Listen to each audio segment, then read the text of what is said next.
People love to say Black women are strong. And yes, strength is something to be proud of. But when strength becomes an expectation and not a choice, it stops being empowering. The myth of the strong Black woman tells us that we can survive anything, but it also tells us that we're not allowed to rest, to cry, or to need help. It's a myth that comes from history, but still shapes how the world sees us and how we see ourselves. This video essay argues that the strong Black woman myth is a social construction rooted in gender and racial bias that continues to harm Black women by denying their vulnerability, masking their pain, and reinforcing unequal systems of power. Using ideas from Wade and Ferry, Ripon, Serrano, Powder, and Gomez, I'll explore how this myth began, how it operates today, and how we can begin to dismantle it. In How to Gender, Lisa Wade and Myra Marks Ferry explain that gender isn't something we're born with. It's something we learn to perform. Society teaches us early on what man or woman is supposed to look like. For Black women, that performance has always been complicated. During slavery, Black women were forced into strength, doing hard labor, raising other people's children, and surviving constant trauma. They were denied the soft version of femininity that white women were given. Over generations, that survival became mistaken for something natural, as if being strong was simply who we were.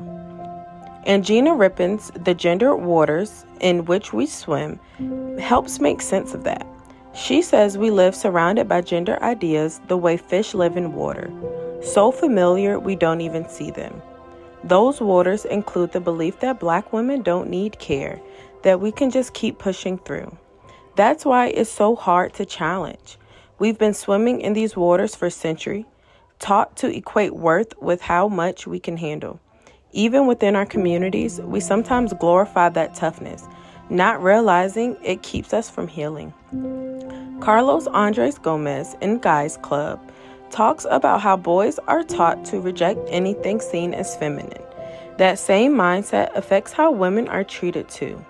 If emotions and softness are labeled weak, and Black women are already seen as too strong, then we're left with no safe space to be emotional at all.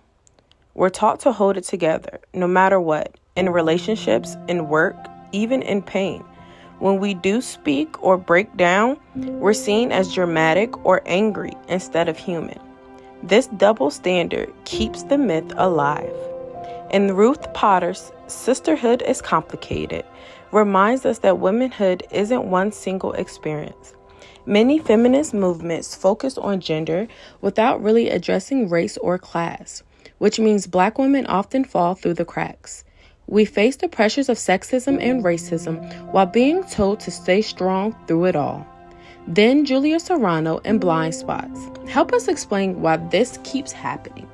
She says that we all have this subconscious gender entitlement, the belief that we understand what someone's gender or identity should look like. That's what fuels stereotypes about Black women. People project ideas of strength, attitude, or toughness onto us without realizing those expectations come from bias, not truth. And that's the heart of the issue. When others feel entitled to define who we are, they erase our complexity. They don't see our exhaustion, our tenderness, or our right to be soft. So why does this myth still exist? Because it benefits the system.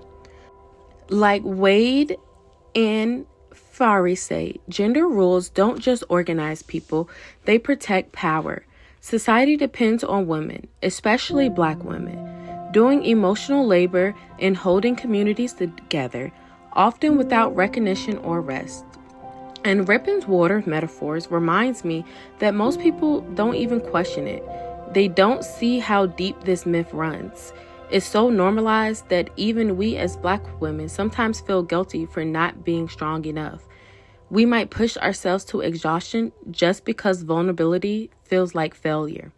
That guilt keeps us in this cycle.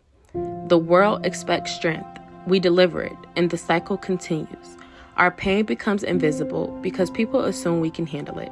From healthcare to education to the workplace, that stereotype quietly shapes how we're treated and how much empathy we're giving. But empathy shouldn't be conditional. Humanity shouldn't have to be proven. Strength should never mean silence. Serrano reminds us to check our blind spots, to notice when we're judging someone for not fitting a gender or racial script. Potter reminds us that real sisterhood means seeing each other fully, not just the parts that match our own struggles. And Wade and Ferry reminds us that gender is something we do, which means we can do it differently. We can choose to redefine what strength looks like, to make room for softness, emotion, and care. Redefining strength doesn't mean rejecting it. It means expanding it. It means saying, yes, I am strong, but I am also tired. I am also human, and I also deserve the same compassion I give everyone else. It also means teaching the next generation differently.